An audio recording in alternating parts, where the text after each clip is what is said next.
എല്ലാവർക്കും സുഖമാണെന്ന് വിശ്വസിക്കുന്നു. ഡെയിലി അപ്ഡേറ്റിലേക്ക് എല്ലാ ആളുകൾക്കും സ്വാഗതം. നാളെ മെയ് 17-ാം തീയതിയും തുറന്നുള്ള ദിവസങ്ങളിലും നിങ്ങൾ ശ്രദ്ധിക്കേണ്ട വളരെ പ്രധാനപ്പെട്ട കാര്യങ്ങളാണ് ഈ ഒരു വീഡിയോയിൽ വ്യക്തമാക്കുന്നത്. വീഡിയോയുടെ വിശദാംശങ്ങളിലേക്ക് കടക്കുന്നതിന് മുമ്പ് കൂടുതൽ ആളുകളിലേക്ക് ഇൻഫർമേഷൻ എത്താൻ ഷെയർ ചെയ്യുക, ലൈക്ക് ചെയ്യുക. ഫേസ്ബുക്കിലൂടെ കാണുന്ന ആളുകൾ ഫോളോ ചെയ്യുക. വീഡിയോയുടെ വിശദമായ വിവരങ്ങളിലേക്ക് വരാം. 10 വർഷത്തിന് ശേഷം അധികാരത്തിലെത്തുന്ന UDF സർക്കാരിന്റെ സത്യപ്രതിജ്ഞാ ചടങ്ങിന് തമിഴ്നാട് മുഖ്യമന്ത്രി വിജയ് എത്തിയേക്കും. തിങ്കളാഴ്ച രാവിലെ 9 മണിക്ക് തമിഴ്നാട് മുഖ്യമന്ത്രി വിജയ് തിരുവനന്തപുരത്ത് എത്തുകയും 11-ന് തിരിച്ച് മടങ്ങുകയും ചെയ്യും. കർണാടക മുഖ്യമന്ത്രി സിദ്ധരാമയ്യ, ഉപമുഖ്യമന്ത്രി DK ശിവകുമാർ, തെലങ്കാന മുഖ്യമന്ത്രി രേവന്ത് റെഡ്ഡി, ഹിമാചൽ പ്രദേശ് മുഖ്യമന്ത്രി സുഖ്വീന്ദർ സുഖു, രാഹുൽ ഗാന്ധി, പ്രിയങ്ക ഗാന്ധി എന്നിവരും സത്യപ്രതിജ്ഞയിൽ പങ്കെടുക്കും. സംസ്ഥാനത്തെ UDF നേതൃത്വത്തിൽ പുതിയ മന്ത്രിസഭ രൂപീകരണത്തിനുള്ള തിരക്കിട്ട ചർച്ചകൾ പുരോഗമിച്ചുകൊണ്ടിരിക്കുകയാണ്. ഘടകകക്ഷികളുമായിട്ടുള്ള ഉഭയകക്ഷി ചർച്ചകളും കോൺഗ്രസിനുള്ളിലെ വകുപ്പ് വിഭജന ചർച്ചകളും അന്തിമഘട്ടത്തിലാണ്. ഉടനെ ഔദ്യോഗികമായിട്ടുള്ള അന്തിമ പ്രഖ്യാപനം ഉണ്ടാകും എന്നാണ് പ്രതീക്ഷിക്കുന്നത്. മുഖ്യമന്ത്രി അടക്കം 11 മന്ത്രിമാരായിരിക്കും കോൺഗ്രസിൽ നിന്ന് ഉണ്ടാകുക. പാർട്ടിയിൽ നിന്ന് Sunny Joseph, K Muraleedharan, AP Anilkumar, Thiruvanchoor Radhakrishnan, M Liju, PC Vishnunath എന്നിവർ മന്ത്രിസ്ഥാനം ഉറപ്പിച്ചിട്ടുണ്ട്. ചാണ്ടി ഉമ്മൻ, ബിന്ദുകൃഷ്ണ എന്നിവരുടെ പേരും സജീവ പരിഗണനയിലുണ്ട്. T സിദ്ദിഖ്, ഷാനി മോൾ ഉസ്മാൻ തുടങ്ങി 1 ഡസൻ ആളുകൾ ഇനിയും മന്ത്രിസ്ഥാനത്തിന് വെയിറ്റിംഗിലാണ്. ആർക്കൊക്കെ നറുക്ക് വീഴും എന്ന് ഇപ്പോൾ അറിയാനായിട്ടില്ല. ഘടകകക്ഷികളിൽ മുസ്ലിം ലീഗിന് 5ഉം RSP, CMP, Kerala Congress, Jacob എന്നിവയ്ക്ക് ഓരോ മന്ത്രിസ്ഥാനവും നൽകാനാണ് തീരുമാനമായിട്ടുള്ളത്. ഘടകകക്ഷിയിലെ പഴയ വകുപ്പുകൾ തന്നെ നൽകാമെന്നാണ് കോൺഗ്രസ് ശ്രമിക്കുന്നത് എങ്കിലും വിട്ടുവീഴ്ചയ്ക്ക് തയ്യാറാകണമെന്ന് ചില കക്ഷികൾ പറഞ്ഞിട്ടുണ്ട്. 7 MLA-മാരുള്ള കേരള കോൺഗ്രസ് ജോസഫ് വിഭാഗത്തിന് 2 മന്ത്രിസ്ഥാനം ആവശ്യമാണ് എന്നാണ് അവർ ഉന്നയിച്ചിട്ടുള്ളത്. മോൻസ് ജോസഫ്, അപ്പു ജോൺ ജോസഫ് എന്നിവരെ മന്ത്രിമാരാക്കാനാണ് പാർട്ടി തീരുമാനിച്ചിട്ടുള്ളത്. എന്നാൽ 1 മന്ത്രിസ്ഥാനവും 1 ചീഫ് വിപ്പ് പദവിയും നൽകാം എന്നാണ് കോൺഗ്രസ് മുന്നോട്ട് വെച്ചിട്ടുള്ള ഉപാധി.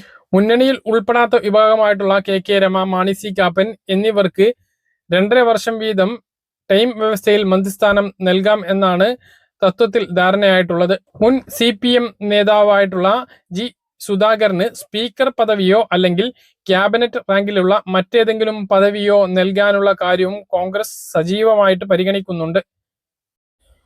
വളരെ പ്രധാനപ്പെട്ട 2 അറിയിപ്പുകളുണ്ട്. SIR പട്ടികയിൽ ഉൾപ്പെടാത്തവരെ ക്ഷേമ പെൻഷൻ പദ്ധതിയിൽ നിന്നും മറ്റ് ക്ഷേമ ആനുകൂല്യ പദ്ധതികളിൽ നിന്നും ഒഴിവാക്കുന്നതിന് വേണ്ടി രാജ്യത്തെ 2 സംസ്ഥാനങ്ങൾ തീരുമാനിക്കുന്നു എന്നുള്ള അറിയിപ്പ് വരുമ്പോൾ നമ്മുടെ സംസ്ഥാനത്തിൽ അത് നടപ്പിലാകുമോ, മറ്റു പെൻഷനുകൾ എങ്ങനെ, സ്ത്രീ സുരക്ഷാ പെൻഷൻ തുടരും എന്നുള്ളതിന് ഒരു പ്രതീക്ഷ നൽകിക്കൊണ്ട് ഇന്നലെ പത്രക്കാരോട് VD സതീശൻ നൽകിയിട്ടുള്ള ഒരു പ്രസ്താവന, ഇതെല്ലാം ഉണ്ട്. വീഡിയോയുടെ വിശദാംശങ്ങളിലേക്ക് കടക്കുന്ന മുമ്പ് കൂടുതൽ ആളുകളിലേക്ക് ഇൻഫർമേഷൻ എത്താൻ ഷെയർ ചെയ്യുക, ലൈക്ക് ചെയ്യുക. ഫേസ്ബുക്കിലൂടെ കാണുന്ന ആളുകൾ ഫോളോ ചെയ്യുക. വീഡിയോയുടെ വിശദമായ വിവരങ്ങളിലേക്ക് വരാം. ആദ്യത്തെ അറിയിപ്പ് വളരെ ഗൗരവമുള്ളത് തന്നെയാണ്. SIR പട്ടികയിൽ ഇല്ലാത്തവർക്ക് റേഷനും പെൻഷനും ഉൾപ്പെടെ ആനുകൂല്യങ്ങൾ നൽകില്ല എന്ന് തീരുമാനമെടുക്കാൻ ബംഗാൾ, ബീഹാർ സർക്കാരുകൾ തയ്യാറെടുക്കുകയാണ് എന്നുള്ള റിപ്പോർട്ടാണ് ഇപ്പോൾ വരുന്നത്. വളരെ ഗൗരവപരമായിട്ടുള്ള കാര്യമാണ്. ക്ഷേമ പെൻഷൻ, അതുപോലെ തന്നെ റേഷൻ, മറ്റ് ക്ഷേമ ആനുകൂല്യങ്ങൾ നൽകില്ല എന്നുള്ളതാണ് വരുന്നത്. നിലവിൽ നമ്മുടെ സംസ്ഥാനത്തും SIR പട്ടികയിൽ ഉൾപ്പെടാത്ത ക്ഷേമ പെൻഷൻ വാങ്ങുന്ന, റേഷൻ വാങ്ങുന്ന നിരവധി പേരുണ്ട്. അവർക്ക് ഈ ഒരു ഗതി വരുമോ എന്നുള്ള ഒരു ആകാംക്ഷ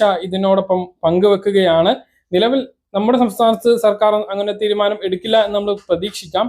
പക്ഷേ അതൊരു വലിയ പ്രശ്നം തന്നെയാണ്. SIR പട്ടികയിൽ ഇല്ലാത്തവർക്ക് സർക്കാർ ആനുകൂല്യങ്ങൾ നിഷേധിക്കാൻ ബീഹാർ, ബംഗാൾ സർക്കാരുകൾ തീരുമാനിച്ചു എന്ന റിപ്പോർട്ട് വരുന്നു. സാമൂഹ്യ സുരക്ഷാ പദ്ധതികൾ, ക്ഷേമ പെൻഷനുകൾ, റേഷൻ തുടങ്ങിയവ നൽകില്ല.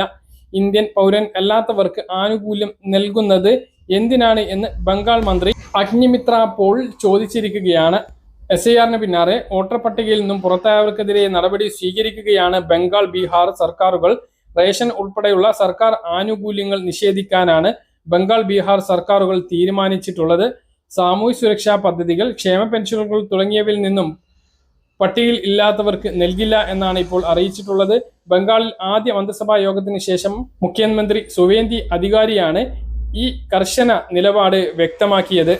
SIRൽ നിന്ന് പുറത്തായെങ്കിലും ട്രൈബ്യൂണൽ അപ്പീൽ നൽകിയവർക്ക് നടപടി പൂർത്തിയാക്കുന്നത് വരെ ഇളവ് അനുവദിച്ചിട്ടുണ്ട്. അതേസമയം ബീഹാറിൽ വോട്ടർ പട്ടികയിൽ ഇല്ലാത്തവരുടെ ബാങ്ക് അക്കൗണ്ടുകളും പാസ്ബുക്കുകളും റദ്ദാക്കാൻ നടപടികൾ ആരംഭിച്ചിട്ടുണ്ട്.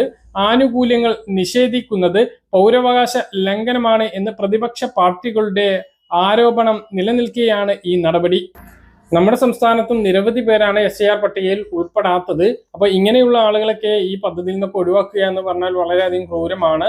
അപ്പീൽ നിൽക്കാൻ അവകാശം ഈ ഒരു ബീഹാർ സർക്കാർ നൽകിയിട്ടില്ല. ബംഗാൾ സർക്കാർ അതിന്റെ സാവകാശം നൽകിയിട്ടുണ്ട് എങ്കിൽ ബീഹാർ സർക്കാർ അതിനുള്ള സാവകാശം പോലും നൽകിയിട്ടില്ല എന്നുള്ളത് ക്രൂരമാണ്. കഴിഞ്ഞ ദിവസം നിയുക്ത മുഖ്യമന്ത്രി VD സതീശൻ മുൻ മുഖ്യമന്ത്രി പിണറായി വിജയനെ സന്ദർശിച്ചിരുന്നു. ഈ സമയത്ത് പത്രക്കാർ ചോദിച്ചിട്ടുള്ള വളരെ പ്രധാനപ്പെട്ട ഒരു കാര്യമാണ് മുൻ സർക്കാരിന്റെ നല്ല പദ്ധതികൾ തുടരുമോ എന്നുള്ളത്. ഇതിന് VD സതീശൻ നൽകിയിട്ടുള്ള വളരെ പ്രധാനപ്പെട്ട ഒരു മറുപടി സ്ത്രീ സുരക്ഷാ പെൻഷൻ ഗുണഭോക്താക്കൾക്ക് വളരെ നിർണായകമാണ്. മുൻ സർക്കാർ കൊണ്ടുവന്ന് നടപ്പിലാക്കിയിട്ടുള്ള ഒരു പദ്ധതിയും പുതിയ സർക്കാർ നിർത്തലാക്കില്ല. അങ്ങനെ മുൻ സർക്കാരുകൾ കൊണ്ടുവന്ന പദ്ധതികൾ നിർത്തലാക്കുകയാണ് എങ്കിൽ കേരളം തന്നെ ഉണ്ടാകുമായിരുന്നോ, കേരളത്തിൽ വല്ല പദ്ധതികളും നടപ്പിലാകുമായിരുന്നോ എന്ന് അദ്ദേഹം ചോദിച്ചു. അതുകൊണ്ട് തന്നെ സ്ത്രീ സുരക്ഷാ പെൻഷൻ പദ്ധതി തുടരും എന്ന് നമുക്ക് പ്രതീക്ഷിക്കാം. മുൻ സർക്കാർ കൊണ്ടുവന്ന് നടപ്പിലാക്കിയിട്ടുള്ള പദ്ധതി എന്ന് പറയുമ്പോൾ സ്ത്രീ സുരക്ഷാ പെൻഷന്റെ കാര്യത്തിൽ അങ്ങനെ പറയാൻ കഴിയുമോ എന്നറിയില്ല. കാരണം മുൻ സർക്കാർ, അതായത് പിണറായി സർക്കാരിന്റെ അവസാന നാളുകളിൽ ഇത് കൊണ്ടുവരികയും കാലാവധി അവസാനിക്കാൻ 3 മാസം മാത്രം ശേഷിക്കെ ഇത് തുടങ്ങുകയും ചെയ്തു.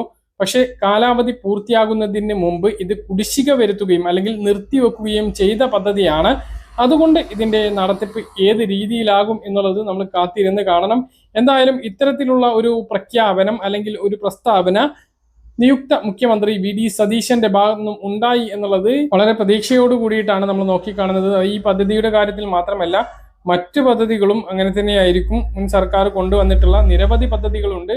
ഇപ്പോ റവന്യൂ വകുപ്പിന്റെ കാര്യത്തിൽ തന്നെ നോക്കുകയാണ് എങ്കിൽ നിരവധി പദ്ധതികൾ, സെറ്റിൽമെന്റ് ആക്ട്, അതുപോലെ തന്നെ ഭൂമി മൊത്തത്തിൽ അളക്കുന്ന പദ്ധതി, ഇതൊക്കെ തുടരുകയാണ്. അതൊന്നും പുതിയ സർക്കാർ നിർത്തിവെക്കാത്ത പദ്ധതികളാണ്, അതൊക്കെ തുടരും. ഇതുപോലെ തന്നെ സ്ത്രീ സുരക്ഷാ പെൻഷൻ പദ്ധതിയും തുടരും എന്നാണ് പ്രതീക്ഷിക്കുന്നത്. അപ്പോൾ അത് ഈ മാസം ഉണ്ടായില്ല എങ്കിൽ പോലും അടുത്ത മാസം മുതൽ അത് കിട്ടിത്തുടങ്ങും എന്നുള്ള പ്രതീക്ഷയാണുള്ളത്.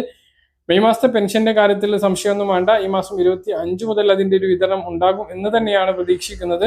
പുതിയ സർക്കാർ ഇപ്പോൾ 18-ാം തീയതി മുതൽ അധികാരമേൽക്കുകയാണ്. മുഴുവൻ മന്ത്രിമാരും ഒറ്റ തവണയായും കൊണ്ട് സത്യപ്രതിജ്ഞ ചെയ്യുകയാണ്. പിന്നീട് സഭ ചേരുകയും എല്ലാ അംഗങ്ങളും MLA മാരായിക്കൊണ്ട് സത്യപ്രതിജ്ഞ ചെയ്യുകയും ചെയ്യും. പിന്നീട് നയപ്രഖ്യാപനവും ബജറ്റും ഉണ്ടാകും. ഇതിലേക്ക് വലിയ പ്രതീക്ഷകളാണുള്ളത്. അപ്പോൾ നമ്മൾ ആകാംക്ഷയോടെ കാത്തിരിക്കുന്ന എല്ലാ പ്രഖ്യാപനങ്ങളും നമുക്ക് ഉണ്ടാകും എന്നാണ് പ്രതീക്ഷിക്കുന്നത്. സ്ത്രീകൾക്കുള്ള സൗജന്യ ബസ് യാത്ര ഇതിനു ശേഷമായിരിക്കും തുടങ്ങുക.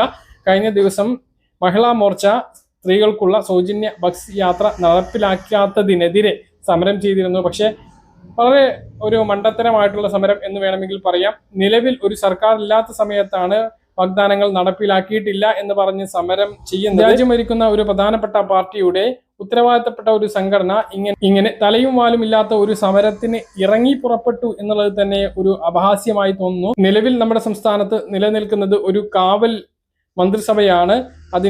അതിന് ഔദ്യോഗികമായിട്ട് ഒന്നും ചെയ്യാനില്ല. നിലവിൽ അടുത്ത അധികാരം ഏൽക്കുന്നത് വരെ അത് തുടരുക എന്നുള്ളതാണ്. ഇപ്പോൾ മുഖ്യമന്ത്രി പിണറായി വിജയൻ രാജിവെച്ചിട്ടുണ്ട്. മന്ത്രിസഭ ഗവർണർ പിരിച്ചുവിടുകയും ചെയ്തിട്ടുണ്ട്. അപ്പോൾ ആ ഒരു അവസരത്തിലാണ് വാഗ്ദാനം നടപ്പിലാക്കിയിട്ടില്ല എന്ന് പറഞ്ഞ് സമരം ചെയ്തത്. ഇത് സ്വയം കോമാളികളാകുന്ന ഒരു അവസ്ഥയിലേക്കാണ് ഈ സമരം ചെയ്തിട്ടുള്ള ആളുകൾ പോയിട്ടുള്ളത്.